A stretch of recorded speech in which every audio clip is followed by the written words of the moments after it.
बिस्मिल्लाहिर्रहमानिर्रहीम। अस्सलाम वालेकुम। ईरान में एक आम चरवाहे के घर पैदा होने वाले नादिर शाह ने कैसे पूरी मुग़लिया सरकार को, मुग़लिया सल्तनत को 1739 ने अपनी मुट्ठी में किया और वहाँ से उसने क्या लूट मार और कत्ल गारत का बाज़ार गर्म किया। जैसे मैंने कहा, नादिर शाह ईरान में एक चरवाहे के घर पैदा हुआ और वहाँ उस वक्त सफ़ाविद सल्तनत राइज थी। वहाँ की आर्मी में भर्ती होने के बाद वो अपनी अस्करी सलाहियत और जहानत की वजह से बहुत तेज़ ऊपर आया और बिलाखिर वहाँ की सफ़ाविद जो डिनेस्टी थी, जो सल्तनत थी, उसको उल्टा के ख़ुद तख्त पे विराजमान हो गया। 1739 के शुरू महीने में उसने फ़ैसला किया कि वो अफ़गानिस्तान पे हमलावर होगा। अफ़गानिस्तान पे हमलावर होने के बाद कुछ ही महीनों में उसने वहाँ के हुक्मरानों को पसपा किया और काबुल और खैबर पास के रास्ते होते हुए मुग़लिया सल्तनत में दाखिल हो गया। मुग़लिया सल्तनत उस वक्त अस्करी क़यादत और ताकत के एतबार से, जिसको कहा जाता है एनवी ऑफ द वर्ल्ड थी, जिससे पूरी दुनिया रश का है, जिससे पूरी दुनिया एक खौफ का है, उनकी ऐसी ताकत थी। नादिर शाह आगे बढ़ता गया। अब नादिर शाह जैसे ऊपर आया था, उसने अपनी आर्मी में जितनी जदीद तरीन टेक्निक्स थी अस्करियत की, उसको अपनाया था। जैसे उस वक्त जो शुरू के गन्स थे, जिसको मस्कत कहा जाता था, वो अपनी आर्मी में लेके आया था। जो मुग़लिया आर्मी थी उस वक्त किसी जदीद आर्मी से उसका सामना नहीं हुआ था और उनकी जो टेक्निक्स थी, अब भी वो तलवारों और घोड़ों और हाथियों वगैरह से लड़ते थे। तो एक तरफ से नादिर शाह आगे आता गया, दूसरी तरफ से मुग़ल सरकार जो थी, उस वक्त जो मुग़ल तख्त पे राइज हुक्मरान थे मोहम्मद शाह, जिसके बारे में याद किया जाता है कि वो बस मेले, मजलिस, मूसीकी, शायरी और इन चीज़ों में तो उसको बहुत इंटरेस्ट था, लगाव था और ये चीज़ें बहुत दिलचस्पी से फॉलो करता था। लेकिन हुक्मरानी में और अपनी रियाया के मामलात देखने में, जो उस वक्त का इंडिया था, उसके मामलात के देखने में उसको कोई दिलचस्पी नहीं थी, जिसके नतीजे में उसके जो राजा थे, जो कुछ मुख्तलिफ राजा थे, जिसको गवर्नर समझ लिए, जो मुख्तलिफ हिस्सों के, वो बहुत ज़्यादा ताकतवर हो गए क्योंकि ऊपर से कोई फ़ैसला लेता नहीं था। तो नीचे के जो लोग थे, नीचे के जो गवर्नर्स थे, वो बहुत ताकतवर हो गए, जिसमें एक थे निज़ामुल मुल्क और दूसरे थे सादात थे, ऐसे कुछ और राजा थे। तो नादिर शाह जैसे जैसे आगे बढ़ता गया तो मोहम्मद शाह ने अपने जो बेहतरीन दो जनरल थे, एक सादात था जो एक राजा था, गवर्नर था, और दूसरा जो था निज़ामुल मुल्क था, उन दोनों को बुलाया और उनकी आर्मीज़ को बुलाया। अब मुग़ल सल्तनत की तीन जो मजबूत तरीन आर्मीज़ थी, उसको जमा किया, जो मिल के तकरीबन 10 लाख लोग बनते थे, जिसमें से आधे जो थे वो ख़याल करने वाले थे आर्मी के और आधे जो थे लड़ने वाले लोग थे। इनका जब सामना हुआ नादिर शाह के लोगों से, तो जब मैदान जंग सजी तो निज़ाम जो था, उसके निज़ामुल मुल्क, उसकी जो आर्मीज़ थी वो पहले पहुंच चुकी थी और उसने पड़ाव डाल दिया था और कैंप जो था उसको सेटअप कर लिया था। और उसने जो मुख्तलिफ एक कैंप की डिफेंसेस होती है, मुख्तलिफ दिफाई जो आप एक दीवार खड़ी करते हो या खंदक को खोदते हो, तो उसको भी सजा लिया था, उसका भी इंतज़ाम कर लिया था। सादत जब देर से पहुंचा तो नादिर शाह को एक हकारत की नज़र से देखते हुए और ख़ुद पे घमंड करते हुए कि मतलब कैसे हम पे हमलावर हो गया और मतलब हम तो उसको सबक सिखा देंगे यहाँ पे, इस तकब्बुर में वो अपनी जो सोल्जर्स थे, सिपाही थे, उसको आराम देने के बजाय वो सीधा मैदान जंग में कूद पड़ा। वहाँ नादिर शाह ने इसके लिए एक परफेक्ट प्लान बनाया हुआ था, परफेक्ट उसके लिए सेटअप किया हुआ था। जैसी सादात की आर्मी आगे गई तो जो नादिर शाह की आर्मी थी वो हटी, वो फ़ौजी आगे आए और पीछे से वो बंद हुई और उनको वो कर लिया। अब चारों तरफ से जो मस्केट्स गन थे, पैलेट्स गन थे, उससे उनको क्लोज़ रेंज में निशाना बनाया और ये सादात की आर्मी शाम होने से पहले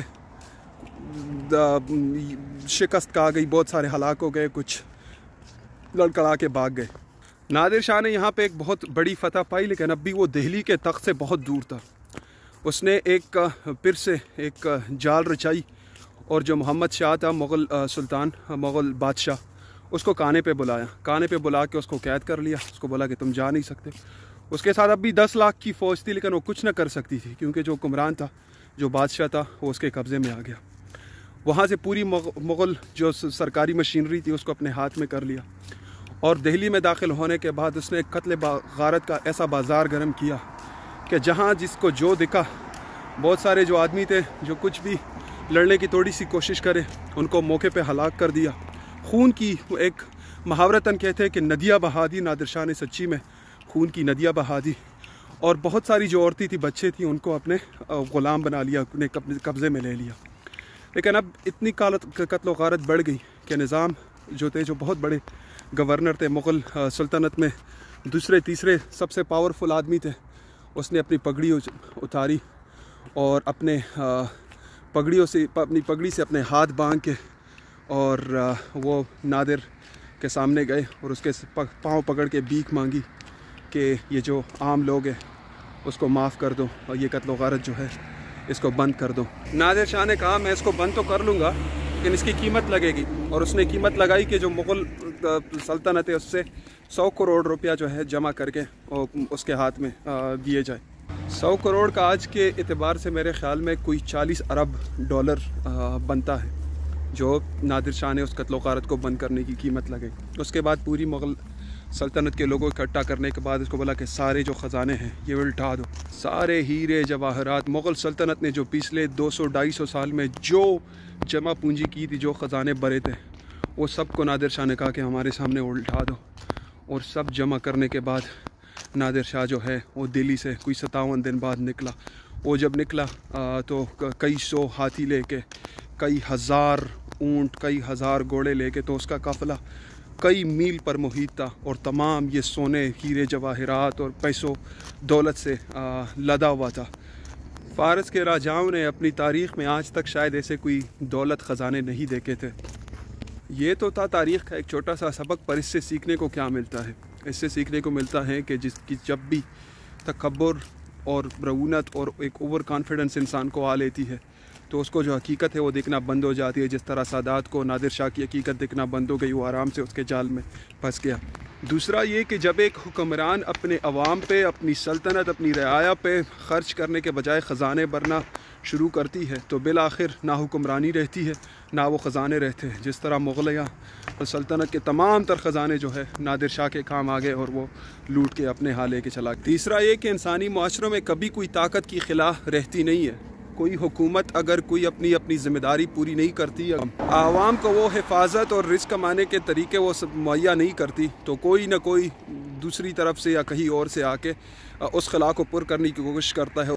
और आम तौर पे उसका नतीजा शुरू में अमूमन एक शोरश का और एक बदमनी बदनवानी का होता है, और बहुत अरसे बाद कोई फिर ऐसा नया हुक्मरान चाह जाता है जो फिर उस खला को पुर करता है। इंडिया के केस में मुग़लिया सल्तनत का यहाँ से शुरू होने वाला ज़वाल जो है अंग्रेज़ों का पूरी तरह इंडिया पे राइज होना था। उन्होंने इस बदमनी, इस बदनवानी और कोहराम और शोरश का फ़ायदा उठाया और इंडिया में ना सिर्फ अपने कदम जमाए बल्कि वहाँ के खैबर से लेके दिल्ली, आगरा और पता नहीं कहाँ पूरी इंडिया पे मुकम्मल तौर पे छा गए।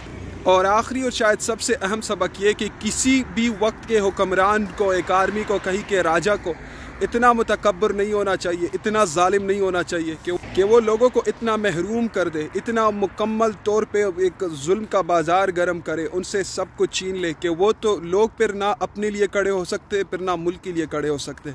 और जब ये हालत होती है तो एक आर्मी, एक फ़ौज, एक अस्करियत कभी भी एक मुल्क को ना इकट्ठा रखती है और ना उसकी हिफाजत कर सकती है। लोग जो होते हैं, लोग एक जगह की हिफाजत के ज़ामिन होते हैं और वहाँ की मुस्तकबिल में सबसे बड़ा उनका हाथ होता है। तो लोगों से इतने कोई कपड़े, कोई उनकी ताकत, कोई उनके रिस्क इतना नहीं छीनना चाहिए कि वो अपने पाँव पे खड़े नहीं हो सकते। जो कोई अपने पाँव खड़ा नहीं हो सकता वो फिर कभी भी मुल्क की खातिर, अपने माशरे की खातिर, अपने लोगों की खातिर भी खड़ा नहीं हो सकता।